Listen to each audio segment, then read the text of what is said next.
Bob Marley, One Love is the new biopic about Bob Marley, and I thought that this movie might have been better than it was going to be, but it was not, sadly.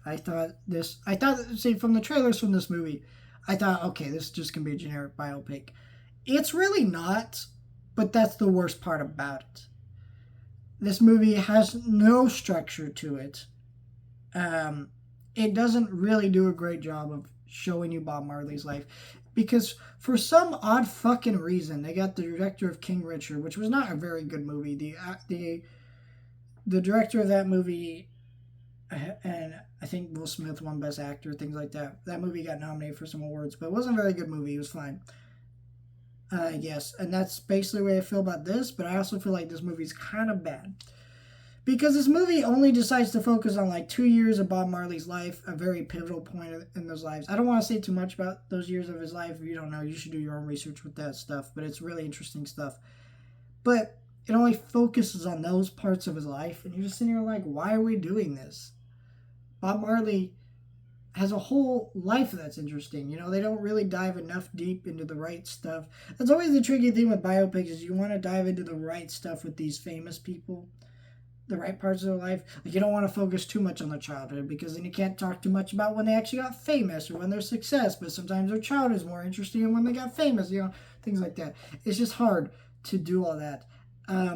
But like, this director just didn't take the right approach to it.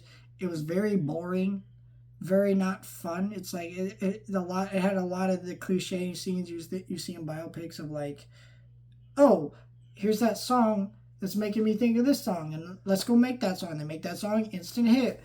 Also, this movie clearly thinks it's deeper than it is.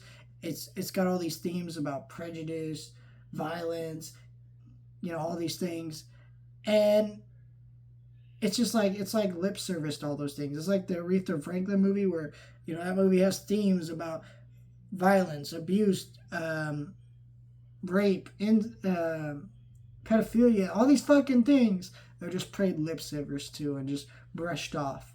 That's what that movie did. That's what this one does. And that's what makes these movies both terrible. The lead actor of this movie is pretty alright, actually. He did a pretty decent job capturing Bob Marley. He's more attractive than the real Bob Marley. And that's not me trying to be mean to him. It's just like, you know, but in terms of performance-wise, he was more accurate to the real Bob. Pretty solid. Though it's like, this is one of the lesser biopics where even the worst of these biopics, usually you can point to the lead actor being really good at representing that person. This is not one of those times. This one, I feel like he's fine and does a decent job, but he doesn't do a standout job. Like Austin Butler, great job as Elvis. Taron Egerton, great job as Elton John. You may not love those movies, but those are things that you cannot argue are phenomenal performances. You watch this and you're just like, I don't fucking know. This movie was there. It's very serviceable. And it kind of is interesting because I feel like if Madam Web would not come out the same weekend, this movie would get shit on like way more.